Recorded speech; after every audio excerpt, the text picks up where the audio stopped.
अभी गुरु जी कितना अच्छा बता रहे थे। नानक दुखिया सब संसार, जगत सृष्टि का राजा भी दुखिया, प्रजा भी दुखिया,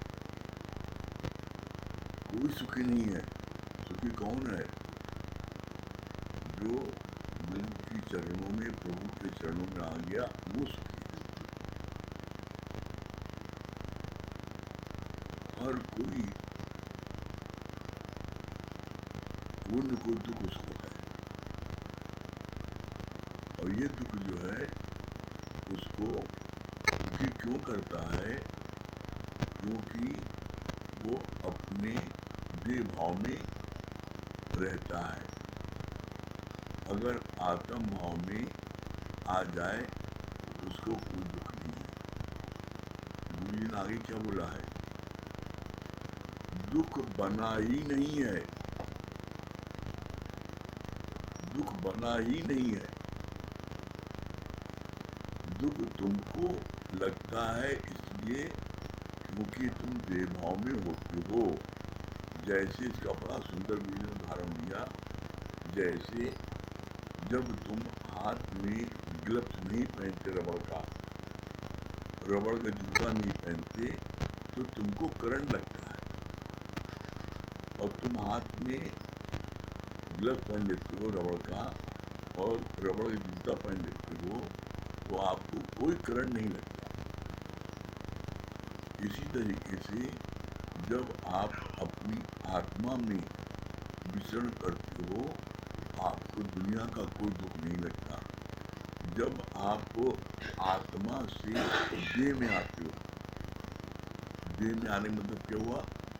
तुम कभी पापा बन गए, कभी मम्मी बन गए, कभी बेटा बन गए, कभी कुछ बन गए। जो तुम हो नहीं वो बन जाते हो। इससे ऊपर उठते हो, बन जाते हो मैं डॉक्टर हूँ, मैं वकील हूँ, मैं इंजीनियर हूँ, मैं बिजनेसमैन हूँ। जब कुछ भी बनोगे, भगवान ने क्या बोला? बनना ही है अज्ञानता। कुछ भी बनोगे तो भगवान से कम बनोगे। और गुरु ने क्या कहा? यू आर ऑलरेडी गॉड, तुम पहले से भगवान हो। अब जो भी बनोगे भगवान से कम बनोगे। इसलिए बनना बनाना छोड़ो और गुरु को कहना मानो, तो आपको हर समय आनंद की प्राप्त होगी। हम लोगों को कितनी रोज शक्ति मिलती है। रोज गुरु मुझसे ब्रह्म ज्ञान, गीता ज्ञान हम लोगों को मिल रहा है। हम लोगों का 18वां अध्याय भगवद गीता का चल रहा है, और 40 से 44 श्लोक कल समाप्त हुआ। 44 श्लोक में कल भगवान ने लास्ट में क्या बोला है? लास्ट में भगवान ने बोला है, तुमको दूसरों के सुख नजर आते हैं, पर उनमें उनके पीछे छुपे हुए दुख तुमको नजर नहीं आते। शुक्राना मानने वाले के लिए दुख का दिन बना ही नहीं है। कल यहाँ तक हुआ था। इसके आगे आज भगवान क्या बोल रहे हैं? आज 18वें अध्याय का 48 से 50 श्लोक, इसमें भगवान क्या बोलते हैं? किसी भी प्रकार का कर्म छोड़ना नहीं है। अर्जुन भी युद्ध का त्याग कर रहा था, यही सोचकर कि व्यर्थ में कितने लोग मारे जाएंगे। दुनिया में भी कोई कर्म ऐसा नहीं है जो दोष युक्त न हो, और फिर भी कर्म छोड़ने से तुम सन्यासी नहीं बनोगे। अगर कोई गृहस्थ छोड़कर सन्यास भी धारण करेगा तो उसके स्वभाव संस्कार थोड़ी बदल जाते हैं। एक एक लाइन में कितना गहरा ज्ञान रहस्य समाया है। क्या बोला? कोई भी प्रकार का कर्म छोड़ना नहीं है। अर्जुन भी युद्ध का त्याग कर रहा था, ये सोचकर कि व्यर्थ में कितने लोग मारे जाएंगे। भगवान ने क्या कहा, सोचा सोच न हो गई जो सोची लख पार।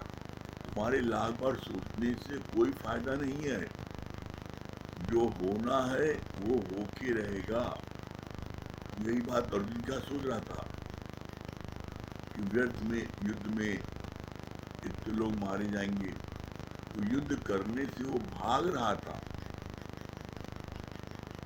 और युद्ध न करना पड़े इसके लिए कितनी दलीलें दे रहा था। क्या दलीलें दे रहा था? दलीलें दे रहा था अगर युद्ध होगा, युद्ध में इतने लोग मारे जाएंगे तो वर्ण संकर औलाद पैदा होगी। तो भगवान ने क्या बोला? बोला युद्ध तुम्हारे ऊपर थोपा गया है, तुम युद्ध नहीं कर रहे हो, तुम्हारे ऊपर युद्ध थोपा गया। कैसे? जैसे तुम्हारे घर पर कोई व्यक्ति चढ़ाई कर दे, तुम्हारे घर पर कोई व्यक्ति आकर के चढ़ाई कर दे और आपको घर से मार पीट के निकालने लगे, निकलो बाहर निकलो, तो क्या आप उससे कहोगे अहिंसा परमो धर्मा और घर के बाहर निकल जाओगे? तो लोग तुमको कायर कहेंगे, डरपोक कहेंगे और फिर सड़क पर घूमो अकेले। अरे तुमने युद्ध के लिए ललकार, तुम्हारे घर पर भी चढ़ रहा है तो तुमको युद्ध करना पड़ेगा। यही बात भगवान ने अर्जुन को समझाई कि युद्ध तुम्हारे पर थोपा गया है, इसलिए तुम युद्ध करो। युद्ध नहीं करोगे तो इसका परिणाम क्या होगा? युद्ध नहीं करोगे, लोग तुमको कहेंगे अर्जुन डरपोक था, अर्जुन युद्ध भूमि से भाग गया, अर्जुन नपुंसक था। जब ऐसी ऐसी अपमानजनक बातें आपको बोलेंगे तो उस समय तुम्हारा क्षत्रिय खून खौलेगा और तुम युद्ध करने के लिए दौड़ोगे। तो उस समय घर युद्ध नहीं होगा, उस समय तुम्हारे अहंकार का युद्ध होगा। और जो तुम ये समझ रहे हो इनको तुम मारोगे, तुम मारने वाले हो, और ये सब पहले से मरे पड़े हैं, इनको मैंने पहले ही मार दिया है। ये तो तुम्हारे को नाम के लिए तुमको ऐसा दिया जा रहा, कहा जा रहा युद्ध करो, जिससे लोग समझे तुमने मारा। ये सब मरे, चाहे मारो चाहे मारो, मरे ही अब। जब कृष्ण ने बहुत समझाया, डराया, बताया कि क्या लोग कहेंगे, तब जाकर युद्ध के लिए वो राजी हुआ अर्जुन। फिर क्या बोला?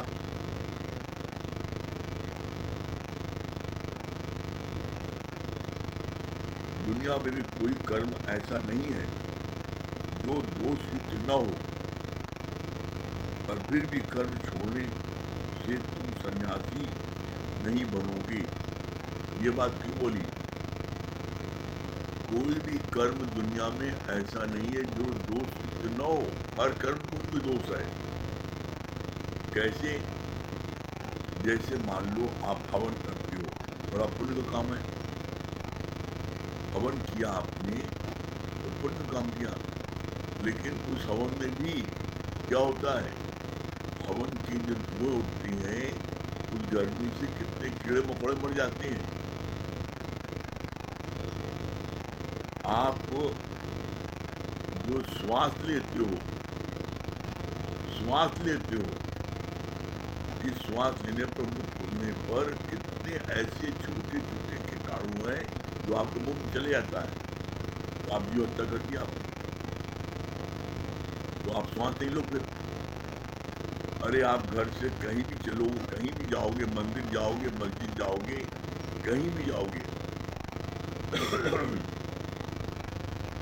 चाहे पैदल जाओ, चाहे साइकिल जाओ, चाहे स्कूटर जाओ, चाहे कार जाओ, इसी से जाओगे, रास्ते में कितने चीटा जीव जिनमें रहने वाले वो मर जाते हैं, आपको पैर नीचे आ जाते हैं, साल के नीचे दब जाते हैं, सूर्य नीचे दब जाते हैं, खाल दबते मर जाते हैं।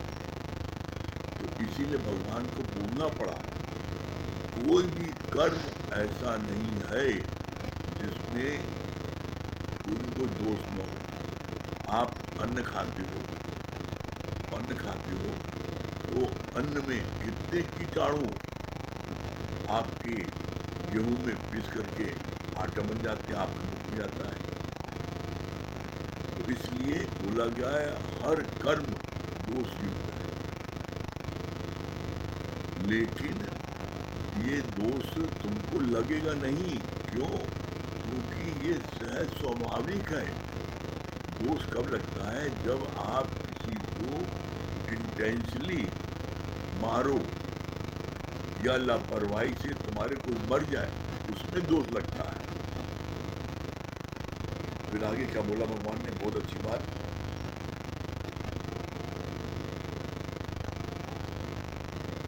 तुम ये सोचो कि हर कर्म में कोई दोष है और तुम गृहस्थ छोड़ करके संन्यास ले लो, तो संन्यास ले लोगे, कहीं भी जंगल जाओगे, कहीं जाओगे, वहां तुम्हारा पेट नहीं जाएगा, वहां भी तो खाओगे पियोगे सांस लोगे। अरे सांस तो लोगे, उसमें भी तुम्हारे साथ में अंदर कितने कीटाणु से जाते हैं, माइक्रोस्कोप से देखो दिखाई नहीं पड़ते, ऐसे कितने छोटे छोटे कीटाणु होते हैं, अंदर चले जाते हैं। तो इसलिए बोला कि भागने की जरूरत नहीं है, जागने की जरूरत है। जब तुम जाग जाओगे तो तुमसे कोई भी गलत कर्म नहीं होगा। फिर आगे क्या बोला भगवान ने?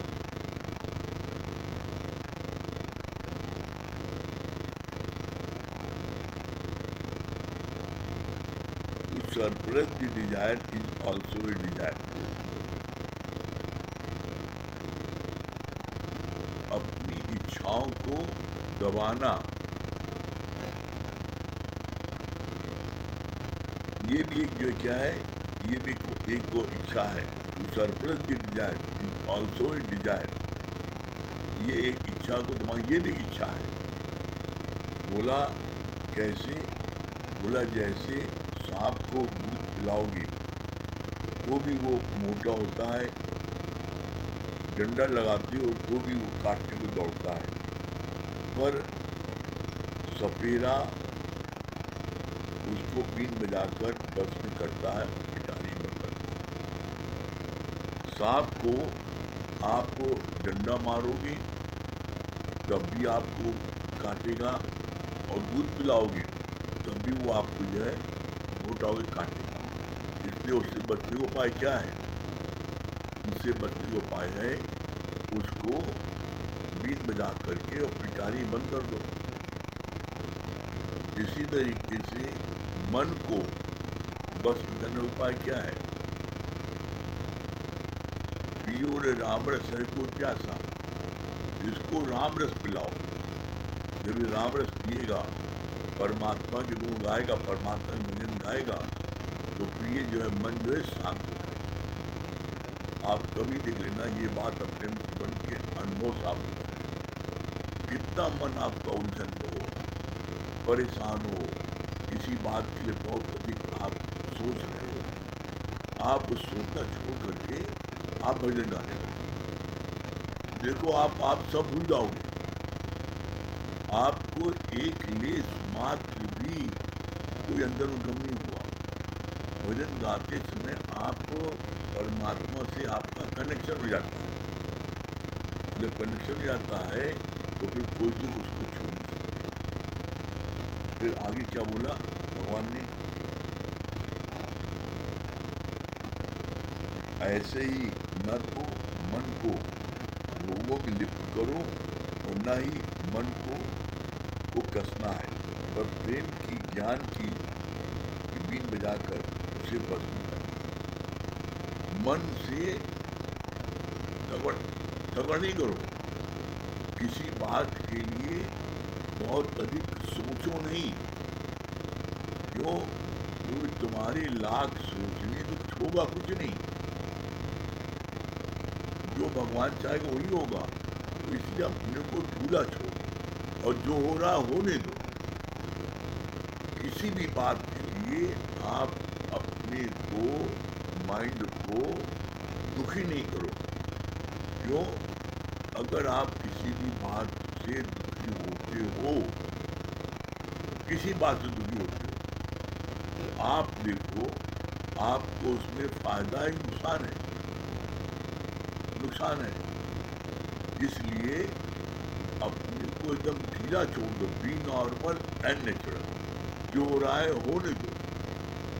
क्यों होने दो?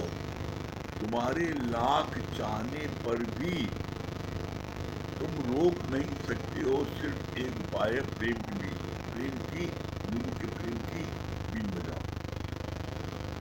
प्रेम करो, अतिशय प्रेम करो बस। और जब प्रेम करोगे और गुरु के ज्ञान की बीज बजाओगे, भजन गाओगे, तो आप भजन गाते समय गुरु के की वाणी का चिंतन करते समय प्री की पचर में या प्री के पछाड़ में रहोगे, तो आपको दुनिया की कोई बातें सता नहीं पाएंगी। और नहीं तो आप किसी एक बात के लिए जब बहुत सोचोगे, तो आप क्या होगा? आपके सोचने से बहुत अधिक क्या होता है, आदमी डिप्रेशन में जाता है, बीमारी हो जाती है दोस्तों। अरे गुरु जी ने क्या बोला है? बोला है होनी होकर रहे, अनहोनी। जो चीज होनी होकर रहेगी, उसके लिए तुम्हारा काम सोचने का नहीं है। तुम्हारा काम है चिंतन करना गुरु के वचनों का। और तुम चिंता करते हो देह की, तुम चिंता करते हो बच्चे की, तुम चिंता करते हो गरीबी की, तुम चिंता करते हो कि हमारे को ये कष्ट है, ये बीमारी है। एक लाइन में गुरु ने जवाब दिया। क्या जवाब दिया है? चिंता तेरी तभी मिटेगी जब चिंतन में ले लोगे राम। मतलब क्या? राम राम नहीं करना है। राम ने क्या कहा, कृष्ण ने क्या कहा, उसका जब उनके वचनों का चिंतन करोगे, तो तुम्हारे सारे दुख दूर हो जाएंगे। और तुम चिंता करते हो, अरे मेरे शरीर में ये बीमारी है, अरे हमें मेरा मन ये कर रहा है, मेरा बोल। अरे ये पागल प्रोफेसर है मन। मन पागल प्रोफेसर हमेशा कुछ न कुछ तुमको पगलेटी बात करेगा। और तुमको इतनी पगलेटी बात करेगा कि तुम किसी तरीके से तुम मन की बात को मान लो। बस किसी तरीके से मन की बात को मान लो। जब तुम मन की बात को मानोगे, क्या होगा? परिणाम क्या होगा? परिणाम होगा कि तुम जब मन की बात मानोगे और गुरु बात नहीं मानोगे। जब गुरु बात नहीं मानोगे, तो तुम गुरु से दूर हो जाओगे। और मन यही चाहता है, मन यही चाहता है। और यही उपाय वो हर प्रकार से, हर तिक्रमबाजी से वो यही उपाय करता है कि किसी तरीके से तुम गुरु को से दूर हो जाओ बस। और जब तुम दूर हो जाओगे, फिर वो अपनी मनमानी तुम्हारे साथ करेगा। वो तुम्हारे साथ अपनी हर मनमानी करेगा फिर, और तुमको जैसे चाहेगा वैसे नचाएगा। तो इसलिए गुरु क्या बोला? मन बुद्धि कर दो अर्पण, ज्ञान तभी पाओगे। और मन बुद्धि को चढ़ाओगे तो गुरु से दूर जाओगे। हम एक बात यहाँ पर ये पूछना चाहते हैं आप लोगों से, आप जब से भी सत्संग सुन रहे हो, चाहे आप 1 महीने सुन रहे हो और चाहे आप 20 साल सुन रहे हो, आपके अपने पिछले अनुभव तो सीख लो ना कि आपने जब कभी अपने मन की चलाई और गुरु की बात नहीं मानी, तो आपको नुकसान हुआ, आपका मन हलचल में आया, आपको बीच जो आपका मानसिक द्वंद हुआ, अच्छा तो बुरी बात मान लेते, अच्छा तो अगर मान लेते तो आज हमको ये नुकसान होगा। अरे तुम्हें किसने कहा तुम बात नहीं मानो? कि तुम्हारे पागल मन प्रोफेसर ने कहा था। और तुम वही हाल होता है कि गुरु तुमसे कहता है कि जाओ नदी का पानी पी लो, ये तो तुम जो है अमर हो जाओगे, तुम्हें मुक्ति मिल जाएगी।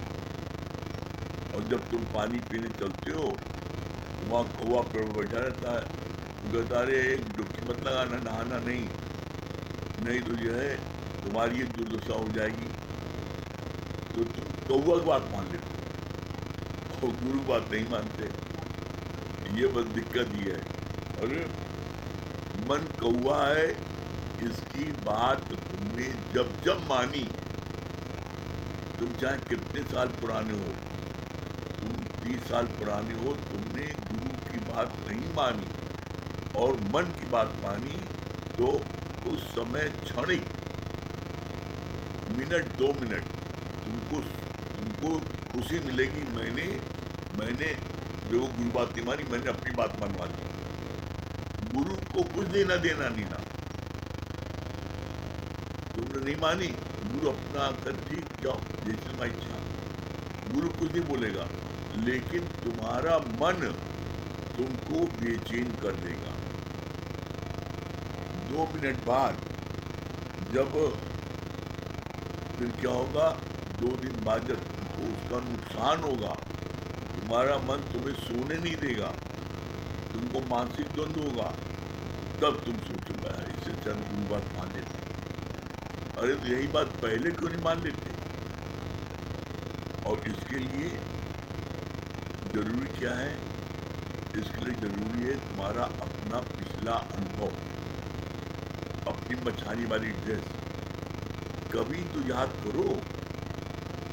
गुरु कहते हैं रोज याद करो, और शीशे के सामने खड़े होकर के अपनी मछानी ड्रेस याद करो कि तुम्हारी क्या दुर्दशा थी।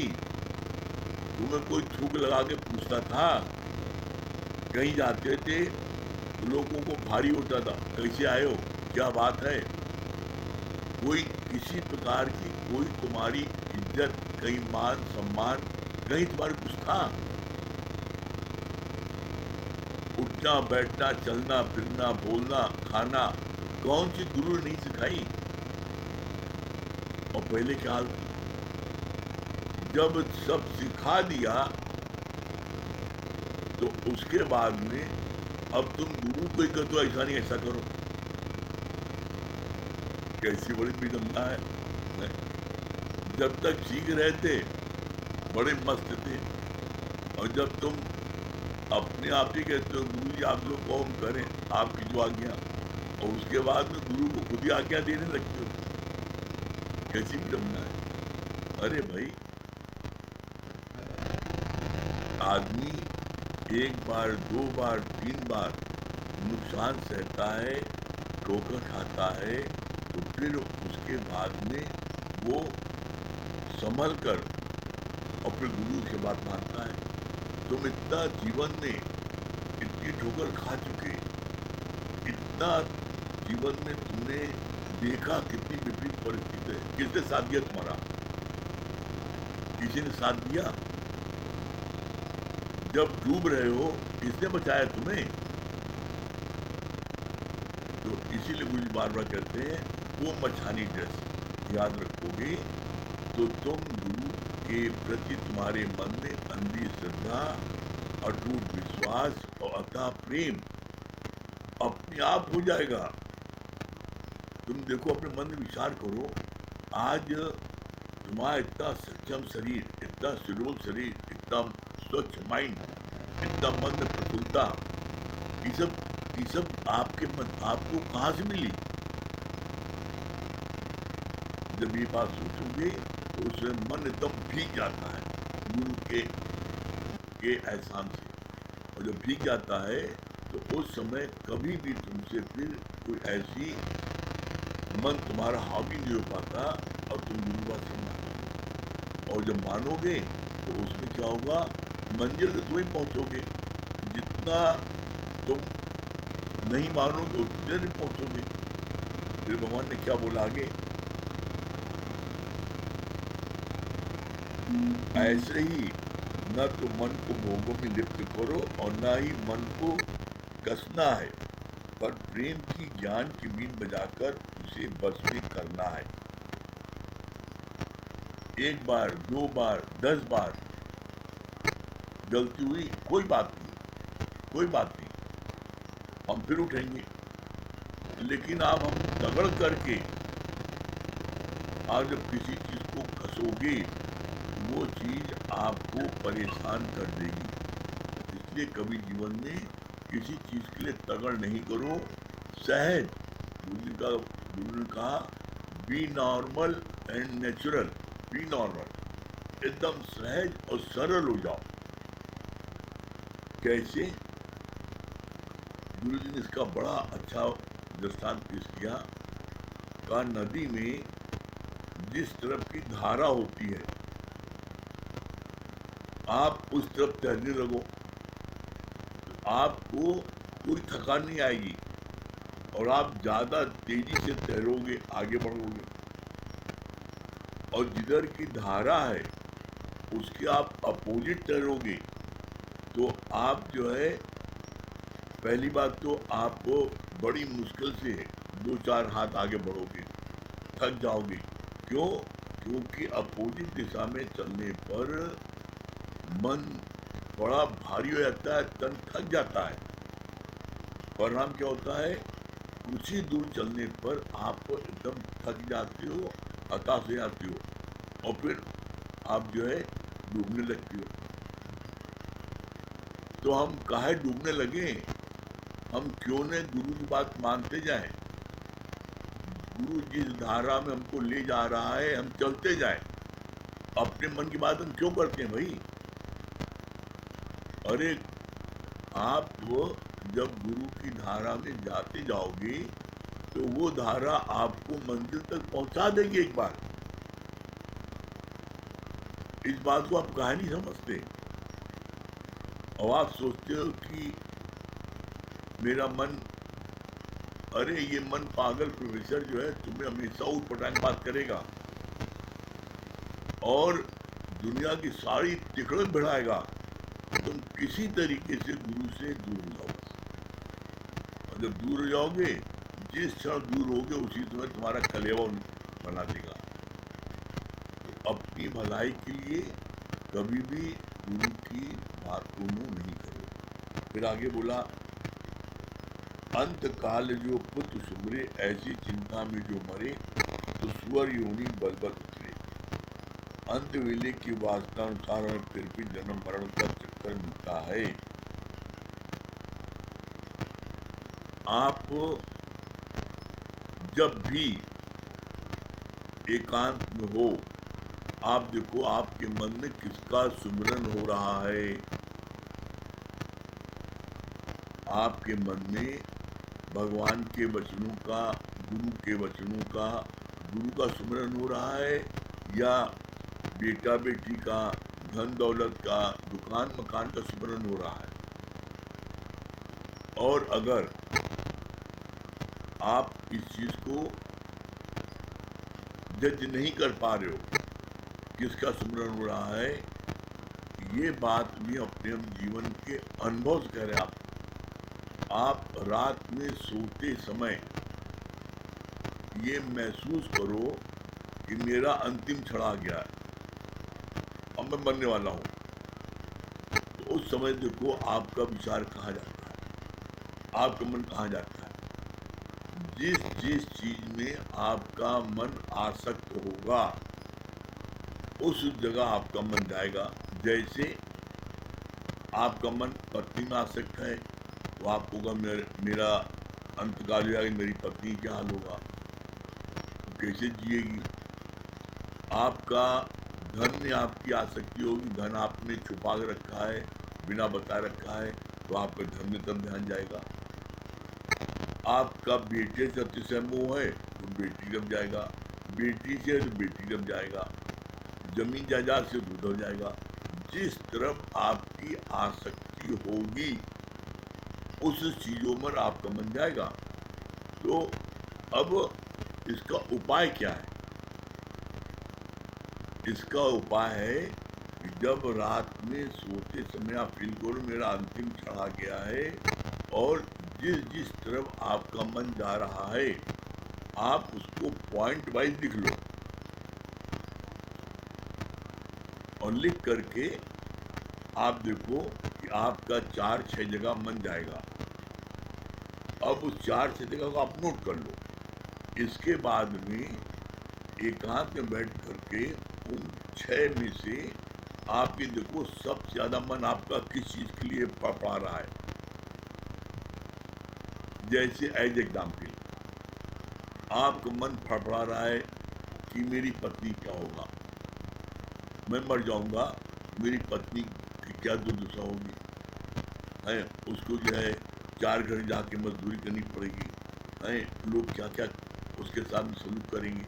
ठीक है, उसका उपाय है, क्या उपाय है कि आप जो है उसके नाम से आप फिक्स डिपॉजिट कर दो, और आप अपने बैंक में इंस्ट्रक्शन लिख के दे दो कि ये एफडी का पैसा, इसके ब्याज का हर महीने मेरी पत्नी को मिलेगा मेरे मृत्यु होने के बाद।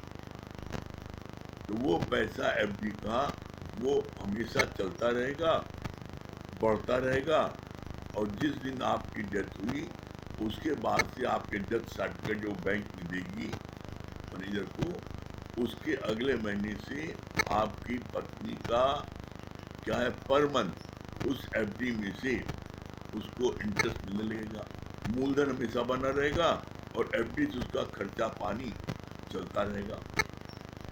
तो अब उसको 4 घर काम भी नहीं करना पड़ेगा, और इज्जत से वो अपनी जिंदगी बिताएगी। हर चीज का उपाय है। इसी तरीके से आपका मन चलता है कि जो है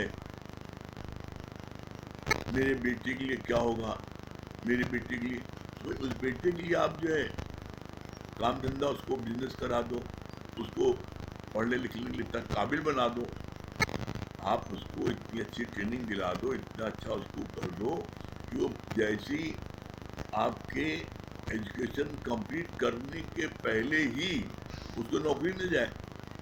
अब जितने लड़के जो इंजीनियरिंग कोर्स ज्वाइन करते हैं, चाहे वो एमसी हो, चाहे वो आपके किसी चीज़ का कोई कोर्स हो, वो करते हैं, तो उस कॉलेज में जहाँ वो करते हैं उस कॉलेज में बड़ी बड़ी कंपनियों को लोग जब लास्ट ईयर होता है लड़कों का लड़कियों का, वहाँ जाती हैं और उसमें से वो छांट लेती हैं। अभी उनका कोर्स कंप्लीट भी नहीं हुआ, 1 साल बाकी है, 1 साल पहले उनको छांट देते हैं और पैकेज ऑफर कर देते हैं। तो जो चीज आपके मन में आ रही उसका उपाय पूछो गुरु से ना, हर चीज उपाय बता देंगे तुम्हें। कोई ऐसी समस्या इस संसार में नहीं है जिसका कोई उपाय ना हो। उपाय हर चीज का है, बस आपको उसकी जानकारी लेनी पड़ेगी। आपको डर है कि मेरे 4 बेटे हैं और 1 बेटी है, और मेरा मकान जो है मर जाऊंगा तो ये आपस में लड़ाई झगड़ा करेंगे, सब सत्यानाश हो जाएगा, वकील सब खा जाएगा, और ये लोग जो है सड़क पर आ जाएंगे। कैसे कोई खा जाएगा? आप जो है अपने होश हवास में पहले जो आपकी इच्छा है, किस बेटे को कितनी जरूरत है, आप उनके नाम आप बिल लिख दो और रजिस्टर्ड बिल करा दो कि भाई ये जो है मकान का ग्राउंड फ्लोर सबसे बड़े बेटे को, फर्स्ट फ्लोर उससे छोटे को, सेकंड फ्लोर उससे छोटे को, थर्ड फ्लोर उससे छोटे को, चारों फ्लोर एक फ्लोर आपने बांट दिया। लड़की की बात आ गई, लड़की अपने बस में नहीं होती, शादी के बाद में जो उसका पति उसको करता है वो करते, वो टार्चर करती, आपके घर में, अरे आपने शादी ब्याह कर दिया लड़की की, जो कुछ देना लेना है खर्च कर दिया। अब इसके बाद में अगर आप लिखा पढ़ी नहीं करोगे तो आपका दामाद वो आपके घर में निगाह रखेगा और कहेगा नहीं मेरा हक है, ये इंडियन पेनल्स में लिखा है कि बराबर हक है, और लड़की को आप देना पड़ेगा। और उसमें होगी मुकदमेबाजी। मुकदमेबाजी होगी तो क्या होगा, पता लगा कि सब आपका 3-13 हो जाएगा। कैसे कैसे दामाद कोई चीज कर सकता है। आप पहले से लिख दो कि लड़की को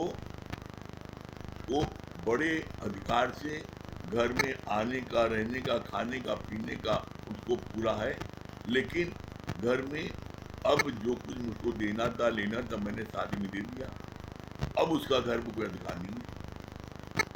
आप घर में आती है, फला कमरा उसके नाम लिख दो कि जितने देर आकर रहना चाहे इस घर में आकर रह सकती है, इसका अधिकार है। लड़की दामाद आके रहें, उनके बच्चे रहें, लेकिन उसको किराए पर नहीं उठा सकती, उसको ताला बंद कर नहीं आ सकती है। नहीं, अब मेरा कमरा में ताला बंद कर दिया और चल दिए, नहीं, कैसे कोई कर लेगा। अरे हर चीज को पाए भाई। आप जब हर चीज को पहले से कर दोगे तो आपका मन बड़ा शांत रहेगा। आपको ये तो मैंने अपना काम उतार दिया, जिसको देना दे दिया, और ये सारी चीजें ऐसा न लिख दिया और तुम सड़क पर आ जाओ। क्या लिखना रहता है, ये सारी चीजें मेरे शरीर शांत होने के बाद लागू होगी। जब तक आप जिंदा उसके सबके मालिक आप हो। नहीं, आप पहले लिख दिया तो आप तो बाहर हो जाओगे। लड़के बच्चे कहेंगे अब तुम घर से निकलो। ऐसी बेवकूफ़ी नहीं कर देना। ऐसी बेवकूफ़ी एक ने किया था, पेपर में हेडलाइन आई थी, अरबपति बाप अपने बच्चे, इकलौता बेटा, अपने बच्चे के मुंह में उसने अपनी सारी प्रॉपर्टी उसके नाम कर दी। रिजल्ट क्या हुआ, जब सारी प्रॉपर्टी कर दी तो उसने कहा पिता जब आप घर से जाओ आपको कुछ देना। वो बेचारे किराए के कमरे में जाकर रहने लगे, बेदखल कर दिया। ऐसी बेवकूफ़ी नहीं करो। जब तक हम जिंदा हैं सारी प्रॉपर्टी मेरे नाम है, हमें जिसको देना हम देंगे। हमारे मरने के बाद ये चीजें इनको मिल जाए, खत्म हो गया। तो उसमें फिर आपका मन कहाँ चलेगा। अंत वेले में आपका मन कहीं नहीं जाएगा और एकदम शांत रहेगा। और आप देखोगे कि इसको बोलते हैं निर्विचार समाधि। आपके मन में कोई विचार ही चलेगा। क्यों, जो जो विचार मेरे मन में चल रहा था मैंने सब ऑलरेडी डन, मैंने कर दिया। अब कैसे कोई विचार चलेगा। इसलिए कहते हैं हर कार्य को गुरु से पूछ के करते चलो तो तुम्हारे को मंजिल आसान हो जाएगी। और फिर बोला तब क्या होगा, तब होता है हसंदियाँ खिलंदियाँ खावंदियाँ भी शोभे मुक्त, हंसते खेलते कूदते खाते पीते मौज मस्ती लेते हुए तुम मुक्ति को प्राप्त कर लोगे। इसमें क्या जाता है, कहना मानोगे, करोगे तो आनंद मिलेगा, करोगे मंजिल प्राप्त करोगे, नहीं करोगे तो फिर क्या होगा, चिड़िया चुग गई खेत तो पछताने क्या होगा, पछताओगे। इसलिए अजो कुछ नहीं बिगड़ा, अभी कुछ नहीं बिगड़ा है। आज से हर बात को कहना मानते चलोगे, निश्चित आपको आनंद शांति संतोष पूर्णता सब प्राप्त होगा और मंजिल भी मिल जाएगी। ठीक है। हाँ दुर्गेश भैया,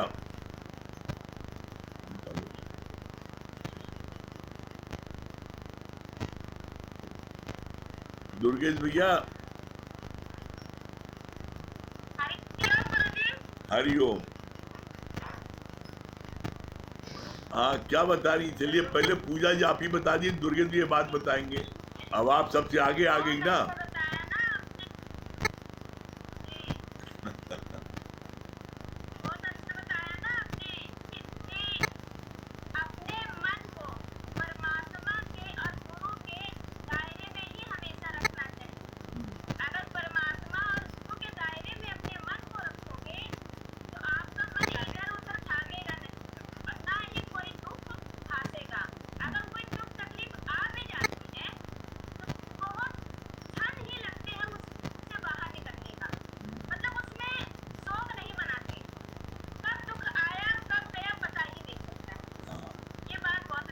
हाँ दुर्गेश भैया क्या बोल रहे हैं?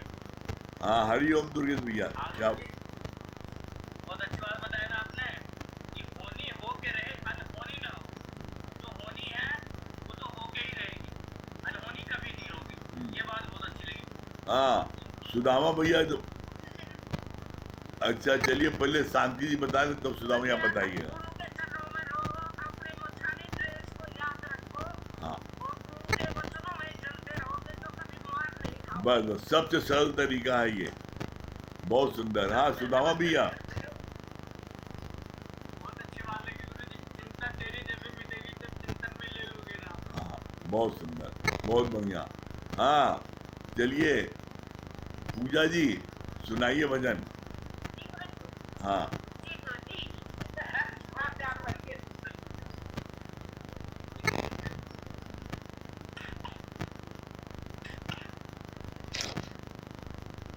बढ़िया मन तो मेरा प्यार। हाँ ऐसे ही हाँ। तेरी लगी सपने ये दुनिया जाने, मेरी लगी गुरु संग के ये दुनिया क्या जाने।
बहुत सुंदर। सच में गुरुजी, ये दुनिया क्या हमें क्या मिला है ये दुनिया को नहीं समझ में आएगा जब तक वो इस रस में डूबेंगे नहीं। आपको जो मिला है वो आप जानती हैं, लेकिन आपके भजन में 4 चांद लगा दिया शांति जी ने डांस करके। हाँ, सब आपकी कृपा है गुरुजी कि आपका सत्संग सुन के हम लोग इतने मस्त मौला होते हैं कि किसी मतलब जब तक सत्संग में बैठते हैं कुछ शुद्ध बुद्ध रहता ही नहीं। सब आपकी कृपा है गुरुजी, सब आपके शुक्राने हैं। बहुत ही आनंद आ जाता है, पता ही नहीं चलता कब समय लग गया। कभी-कभी तो हम चौंक जाते हैं, इतनी जल्दी सब कब फ्री सो गए। मतलब इतना कम समय लगता है। हाँ, बहुत सुंदर। हाँ, हरिओम। हाँ, मिथिलेश जी, राम प्रकाश भैया। भैया आ रही हो भैया? हाँ, राम प्रकाश भैया, हरिओम भैया, क्या बता रहे हैं? भैया सदगुरु ने कोट सुनाते हैं, कितना अच्छा लग रहा था। सही बात है, इतना मंत्रमुग्ध हो जाते हैं हम लोग, कितना अच्छा लगता है। प्रेम और प्रेम देख के बहुत अच्छा लगता है। आपकी प्रति आपकी तपस्या भैया रंग ला रही है, कितना सुख पहुंचा रही है, सब बहुत अच्छा लगता है। और बहुत अच्छी बात लग रही थी, नकल से का राजा ने किया, साथ में पैदा नहीं किया। और आपने कितना अच्छा आज विस्तार से बताया कि जो भी परेशानियां हैं सबका हल है, गुरु से पूछकर उसका हल हम निकाल सकते हैं। तो गुरु के संपर्क में रहें, कोई भी समस्या है गुरु को बताएं कि गुरु के पास हर समस्या का हल है। इस दुनिया में कोई ऐसी समस्या नहीं जिसका हल ना हो। लेकिन बस इतनी सी बात है कि हमें गुरु का सहारा लेना है, गुरु के शरण में रहना है, फिर हमें कोई दिक्कत नहीं होगी, कोई परेशानी नहीं होगी। बहुत बहुत अच्छा भैया। बहुत सुंदर। हाँ, भैया मिथिलेश जी क्या बोल रही हैं? जी भैया, बहुत-बहुत पहले तो आपका शब्द नमन है। आज बहुत अच्छी-सी बातें आपने बताई और बहुत अच्छी बात चली कि जब हम कुछ बनते हैं, मम्मी बनते हैं, पापा बनते हैं, तभी हमें दुःख होता है। हम जीव भाव में आ जाते हैं, दिल में आ जाते हैं और कितनी कॉमन सेंस की बातें आपने बताई कि आपका अंत के लिए मन नहीं बदलेगा, उसके लिए आप पहले से कैसे-कैसे व्यवस्था कर दो सारी। तो सच में भैया बहुत शुक्राने निकलते हैं कि गुरु कितनी हमें रमा समझ देता है। और बहुत अच्छा बताया कि मन बहुत चंचल है। ये मन की जब हम बात मानते हैं तभी हम गुरु से दूर होते हैं। तो मन की सच में लगता है कि मन की बात कभी भी ना सुने। मन तो बीच-बीच में आता है, जरूर आता है, संसार सागर में फंसे हैं।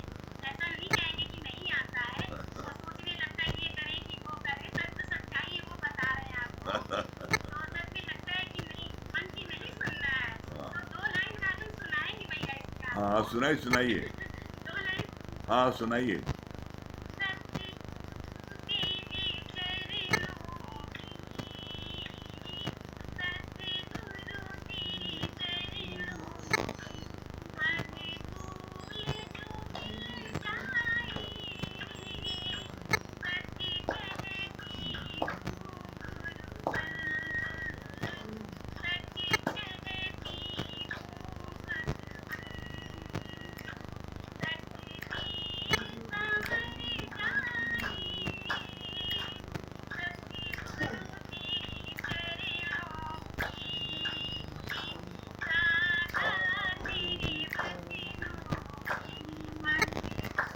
फूल जो मिल जाए, सच कहती हूँ गुरुवर, सच कहती हूँ सतगुरु,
बहुत सुंदर, बहुत बढ़िया। बहुत बढ़िया। पूरे पूरे सत्संग का निचोड़ आपने बता दिया। बहुत सुंदर मिथिलेश जी, बहुत बढ़िया। हाँ राधा जी, हरि, हाँ राधा जी, हरिओम गुरुजी। हाँ हरिओम गुरुजी। हरिओम, क्या बोल रही है राधा जी, क्या बता रही हैं? चिंता तेरी तभी मिटेगी जब चिंतन ले लोगे राम। और पॉइंट ये गुरुजी, मन और गुरु को 2 पॉइंट लो। और मन को करो क्रॉस, गुरु को करो टिक। जब भी तुम्हारी जिंदगी में जो चीज आए तो मन को क्रॉस करते जाओ, गुरु को टिक करते जाओ। बस यही इजी काम है और कुछ नहीं करना है। और बाकी गुरुजी आपका जो करना है। बहुत सुंदर आप कहिए गुरुजी, मैं है। 2 लाइन की भजन सुना दें। हाँ सुना दिए।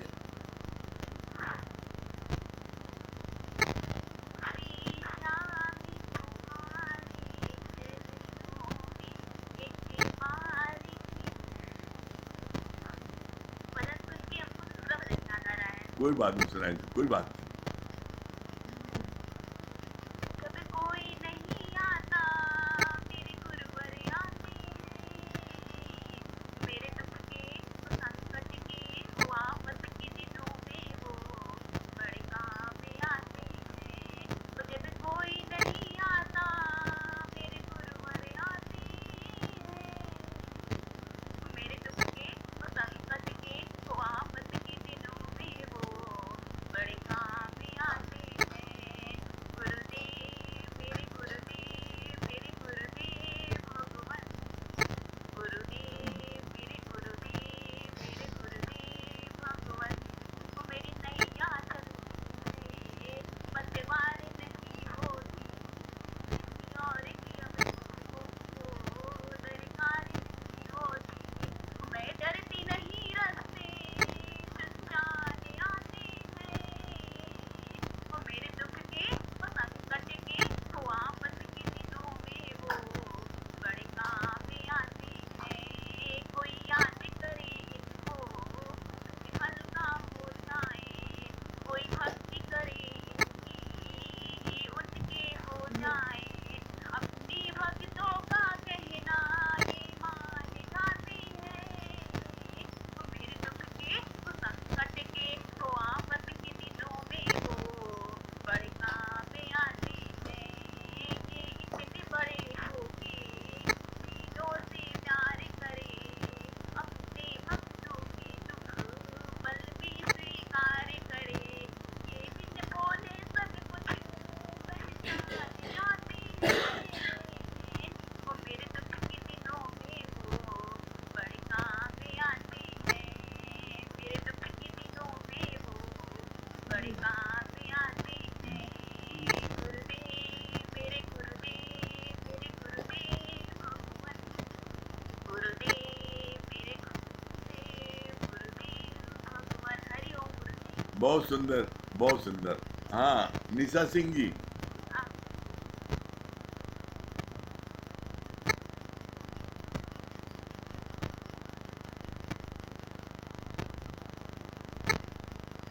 निशा सिंह जी,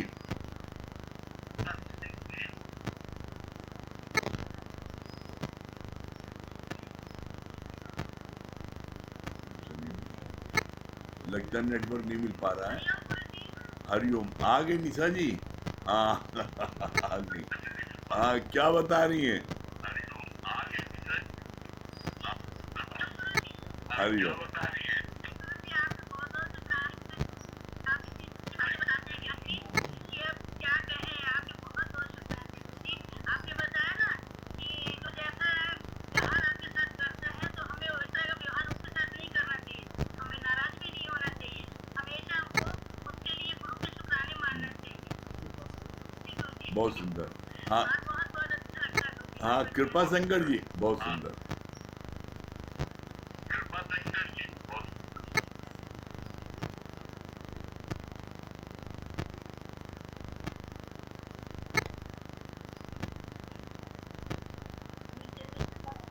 हाँ क्या बता रहे हैं कृपा शंकर जी?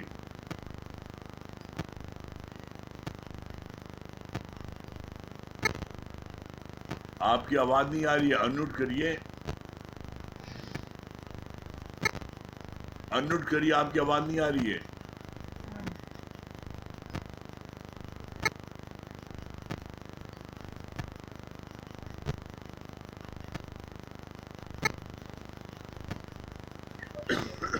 हरिओम गुरु जी। हाँ, अब आवाज आई, बताइए।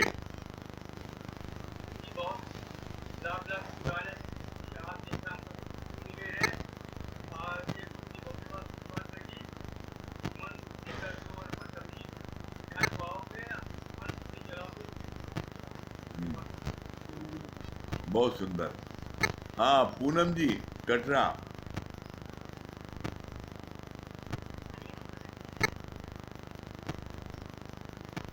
हाँ, हरिओम। क्या बता रही पूनम जी? बहुत अच्छा लगा आज जो है मन की बहुत सारी बातें मन का मामला चलता अब जो है मन जो है खाना भी आई है लेकिन वो छोटी थोड़ी गलत बातें अंदर मेरे की बात बहुत अच्छी कि राम के नाम बनना ही मुझे ज्ञान पड़ा अगर कुछ हम करते हैं हमारे साथ ये भगवान का हमसे गंभीर है ये बात बहुत अच्छी बहुत सुंदर। चलिए, समय हो रहा है, ओम को जाप करिए 3 बार सब लोग।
सही प्रेमी भाइयों, राम राम।